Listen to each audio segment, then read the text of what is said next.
Humpty Dumpty had quite a fall. And I blame the parents. And I always have. Because I don't believe he fell. I don't believe he fell. I think it was a suicide. I think Humpty Jumpty. I really do, and I always have. And I always have. And I'll tell you why I blame the parents. Because if your last name is Dumpty, how dare you name your child Humpty? Seth Dumpty, Mark Dumpty, fine. Humpty Dumpty, that kid never had a chance. He's walking around high school with a long black trench coat, Nirvana t-shirt. Finally, he just snapped, went to the top of the wall, and took his own life. And the king sent all the king's horses, all the king's men. King was right on the money, man. The king, I don't know if he was a friend of the Dumpties, but he sent everybody, all the king's horses, all the king's men. And the king's men were probably very helpful. I don't know what the king's horses were going to do, seriously. I would think putting Dumpty back together again would be a pretty precise endeavor. That horses, and the king's men were probably, yeah, horses, thanks for coming, but you really need thumbs for this type of work. But thanks. I think my favorite movie right now of all time is Rocky. I love that movie. But I watch it differently as an adult. When I was a kid, my favorite scene was when he drank the raw eggs. I used to go crazy. Yeah, Rocky, that's how you're going to beat him. You're like Popeye. That's your spinach. And now I watch him drink the raw eggs, and I'm like, ooh, that's not good for you at all. That is, there is a ton of cholesterol in there, Rocky, you know. And not to mention the salmonella. You're probably better with an egg white omelet, to be honest with you. I love sports. I watch a lot of sports. I love football. And I love the cheerleaders, don't get me wrong. I think they're beautiful, they're talented, they're incredibly athletic, but I don't think they have to do any cheers anymore. Do the dances, do the gymnastics. The cheers, they're not helping anybody. These guys are mostly in their late 20s, early 30s. I've never seen them acknowledge the cheerleaders after the game, give them credit. Well, yeah, we were down pretty big in the fourth quarter. We were getting killed, but then the cheerleaders, God bless them, started chanting defense. And that's when it dawned on me. We should have played some defense. And the coach must have heard this because he huddled us right up. He said, fellas, them gals are right. I'm putting in the defense. Also, if there was another thing they said you should be aggressive. They said you should be B-E-A-G-G-R-E-S-S-I-V-E, aggressive. Why did they spell it? Was one player out there confused? B-E-A-G-G? Oh, be aggressive, okay. I thought you were saying to be egregious. I don't even know what that means.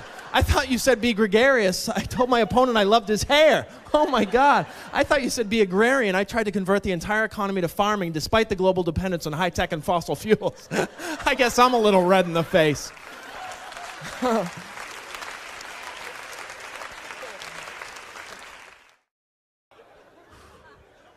This is the job. This is my favorite job of all time. I get to travel a lot. I get to travel all over, and I'm staying at better hotels lately. I used to stay in some real dumps, and you can always tell a dump by what it says on the marquee outside. Like a pretty popular one is color TVs. Wow, color TVs. Holy crap! I've read about these color TVs.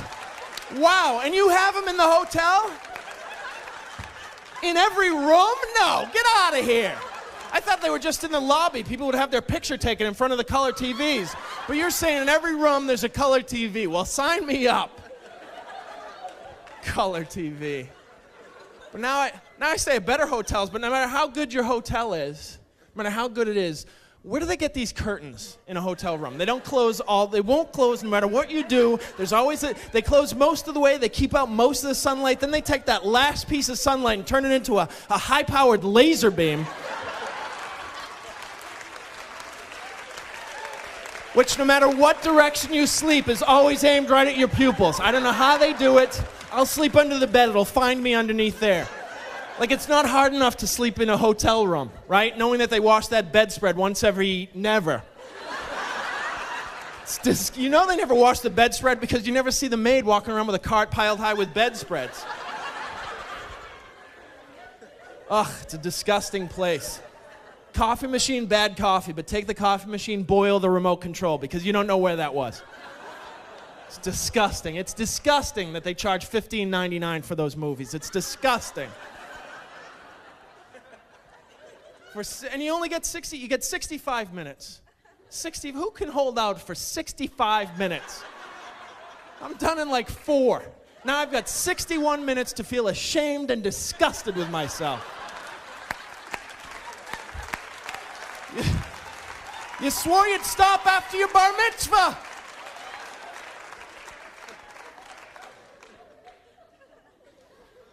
hotel rooms. They always give you junk you don't need in the hotel room. They always give you a shower cap. I've never met anybody who's ever met anybody who uses a shower cap, and they give me a new shower cap every morning. Sewing kit, oh, thank God. Thank God. Marriott, who told you? Who told you that I forgot my sewing box at home?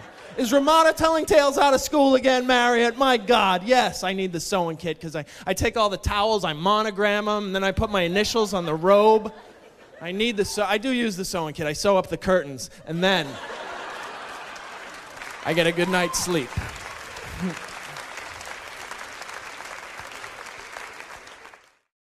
Thank you very much. Nice to be here. I was exercising today, and there was a man on the machine next to me listening to a Discman.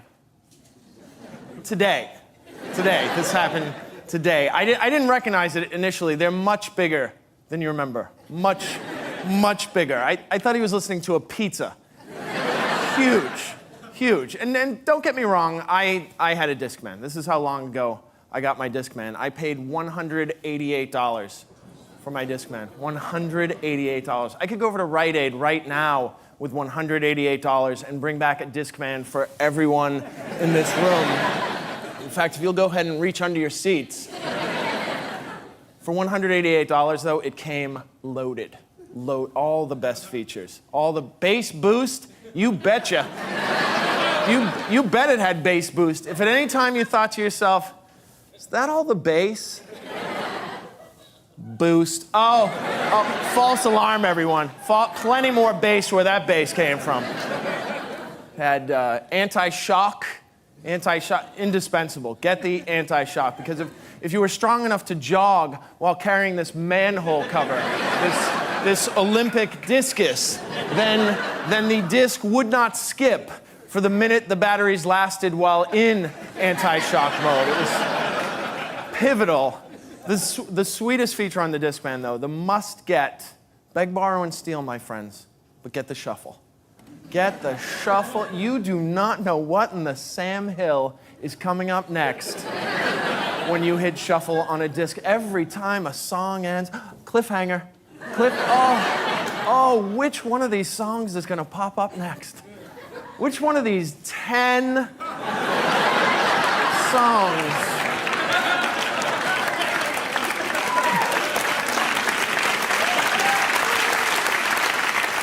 If it's Rocket Man again, I will lose my mind. And it's Rocket Man! Oh my Lord, what are the chances? 10%.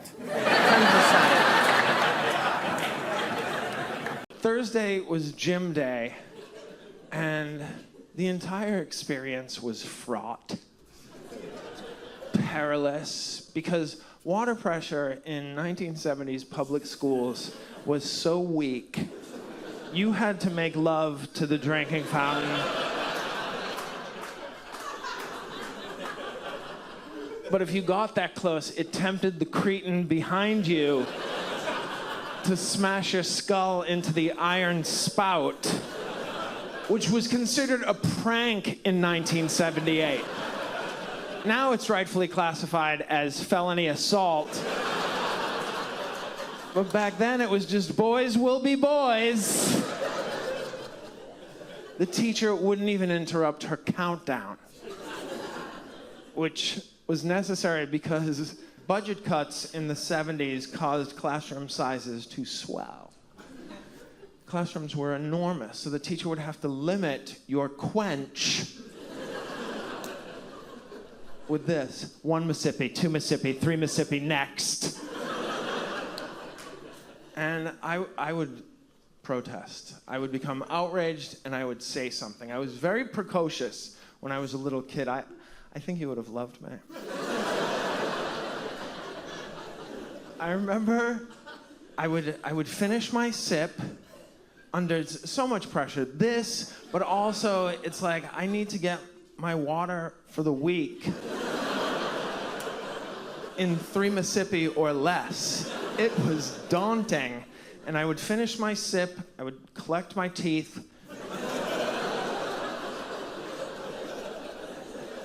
and I would say, Mrs. McNally, It's her real last name. Oh, I will protect her no longer. Mrs. McNally, it is not Mississippi. It's Mississippi. You're costing me an entire syllable of hydration with your pidgin English. But you want to know something, Mrs. M? How appropriate, how apt that you use Mississippi to carry out your unjust drinking fountain policy.